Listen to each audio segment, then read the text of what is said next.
عبد الملک نے کہا میں وعدہ کرتا ہوں کہ قاسم کے سر کا بال تک بھیگا نہیں ہوگا۔ طاہر نے گردن اوپر اٹھائی اور کہا اگر میں ابھی اپنی ندامت کا اظہار کر دوں تو آپ مجھے قابل معافی سمجھیں گے؟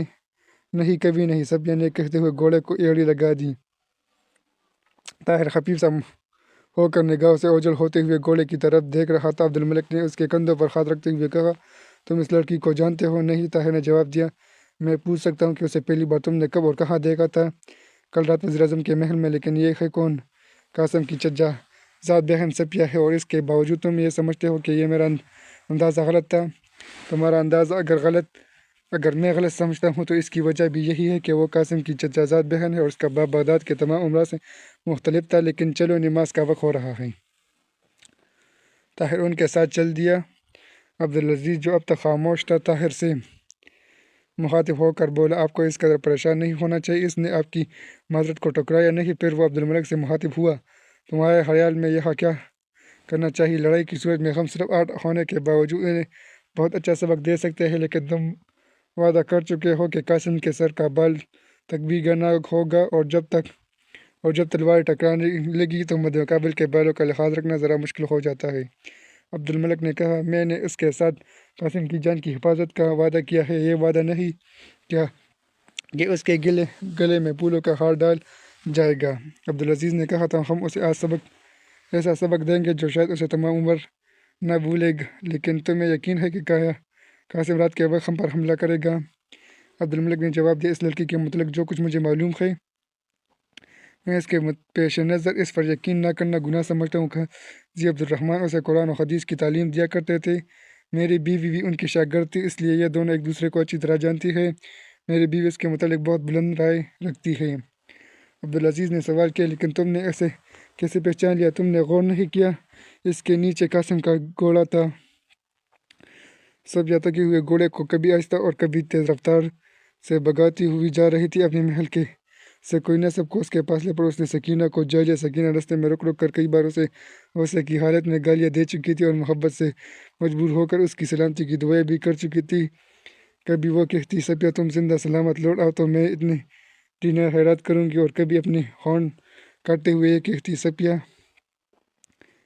تم ایک بار آ جاؤ، میں تمہارے ساتھ وہ سلوک کروں گی جو تمہیں عمر بھر یاد رہے۔ تمہارے ساتھ سیر کے لیے نکلنا تو درکنار میں کبھی بات تک نہ کروں گی۔ صفیہ پگلی نادان بیوقوف، اب شام ہو رہی ہے، تم کہاں جا بیٹھی ہو؟ میں گھر جا کر کیا جواب دوں گی؟ کل تک سارے شہر میں مشہور ہو جائے گا کہ صفیہ غائب ہو گئی۔ اور جب صفیہ اس کے قریب پہنچ کر کہہ رہی تھی آپ پاس سکینہ، بھلا یہ ہو سکتا کہ تم مجھ پر خفا ہو جاؤ اور ذرا میری طرف دیکھو تو میں صفیہ ہوں، تمہاری ننھی صفیہ۔ تو سکینہ کے لیے فیصلہ ناممکن تھا کہ اسے کیا کہنا چاہیے۔ صفیہ نے پھر کہنا شروع کیا آپا، میری اپا، تمہیں اس قدر خفا دیکھنے سے تو بہتر تھا کہ میں گھوڑے سے گر کر مر جاتی، بہت بے وقوف ہو تم۔ سکینہ نے یہ کہتے ہوئے صفیہ کی طرف دیکھا اور اس کی آنکھوں میں آنسو آئے۔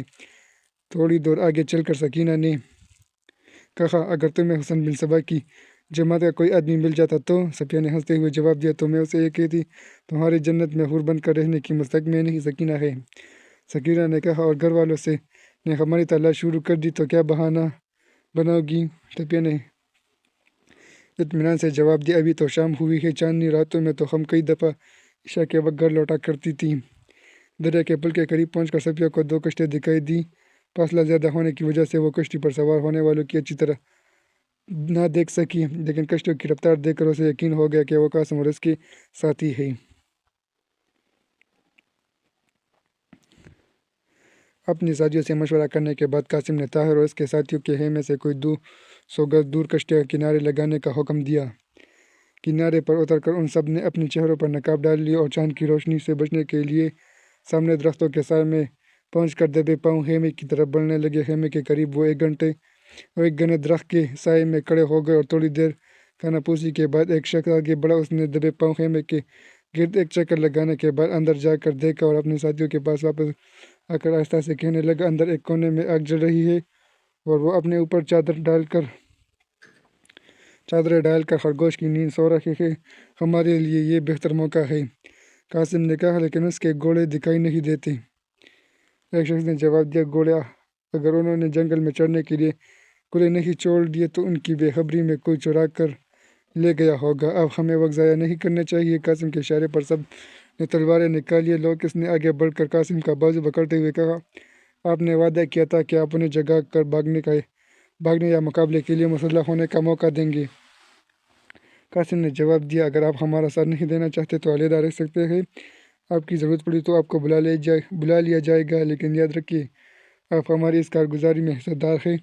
اگر آپ کے پاس یہ راز محفوظ نہ رہ سکا تو جو جرم ہم پر بہت مشکل سے ثابت ہوگا وہ آپ پر شاید آسانی سے ثابت ہو جائے گا۔ اگر آپ بغداد میں رہے تو شاید آپ اس جرم سے لا تعلقی ثابت کر سکتے، لیکن میں آپ کو اس لیے اپنے ساتھ لے آیا ہوں۔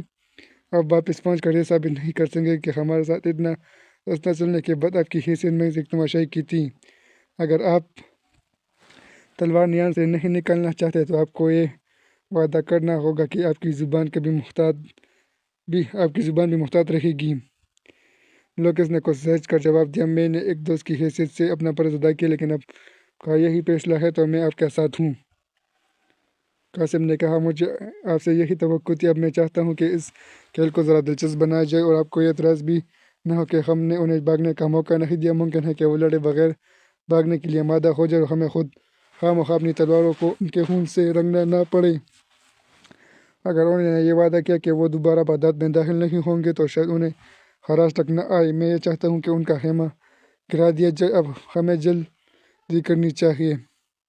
قاسم کی اس تجویز پر اس کے بعد ساتھیوں نے اسے کھلے دل سے داد دی۔ وہ درخت کے سائے سے نکل کر زمین پر رینگتے ہوئے خیمے کے گرد جمع ہو گئے۔ قاسم کا اشارہ پا کر انہوں نے بھیا کو خیمے کی تمام رسیاں کاٹ ڈالی اور اسے ایک طرف کھینچ کر چوبے گرا دی۔ ایک لمحے کے لیے ان سب نے اپنے دلوں میں زبردست دھڑکنیں محسوس کی۔ ایک ثانیے کے لیے ان کے کان زمین پر بجھے ہوئے کپڑے کے نیچے سے تر کی آوازیں سے کے منتظر تھے، اور پھر تھوڑی دیر کے لیے ان کی آنکھیں سونے والوں کی کروٹوں کی منتظر رہی۔ قاسم اور اس کے ساتھیوں کی تشویش اضطراب میں تبدیل ہونے لگی۔ سب نے ایک دوسرے کی طرف معنی خیز نگاہوں سے دیکھا۔ کئی جگہ سے کپڑے کی ابھری ہوئی سطح یہ ظاہر کرنے کے لیے کافی تھی کہ خیمہ خالی نہیں۔ لوکس نے ادبی زبان میں قاسم سے کہا، ہو سکتا ہے کہ انہوں نے ہمیں دیکھ لیا ہو اور ہماری تعداد سے سہم گئے ہوں۔ آپ انہیں آواز دے کر جان بخشی کا وعدہ کریں، مجھے یقین ہے کہ وہ بغداد چھوڑنے پر آمادہ ہو جائیں گے۔ خیمے میں ایک طرف آگ سلگ رہی تھی۔ قاسم کے ایک ساتھی نے اٹھتے ہوئے دھوئیں کی طرف اشارہ کرتے ہوئے کہا، اگر وہ گدھے کی نیند سوتے تو بھی انہیں اب تھوڑی بہت حرارت محسوس کر لینا چاہیے تھی۔ قاسم نے آواز میں کہا، اب دھوکے سے کام نہیں چلے گا۔ اگر بچنا چاہتے ہو تو بغداد جانے کی بجائے یہاں سے سیدھا کسی اور ملک کا رخ کرو۔ تمہارے سر پر 18 تلواریں موجود ہیں۔ خیمے میں آگ لگ چکی ہے۔ جواب دو، بغداد چھوڑنے کا وعدہ کرتے ہو یا نہیں؟ جب کوئی جواب نہ ملا تو قاسم نے آگے بڑھ کر تلوار کی نوک سے ایک ابھری ہوئی جگہ کو ٹٹولنا شروع کیا۔ اس پر بھی جب سونے والے نے حرکت نہ کی تو اس نے تلوار کو ذرا سے دبایا، لیکن اس نے محسوس کیا کہ نیچے انسان کی بجائے کوئی سخت چیز ہے۔ اس کی دیکھا دیکھی اس کے دوسرے ساتھی بھی خیمے پر چڑھ گئے اور ایک دوسرے پر جگہ ابھری ہوئی سطح پر زور سے پاؤں مارتے ہوئے چلا کر کہا، نیچے پتھر ہے۔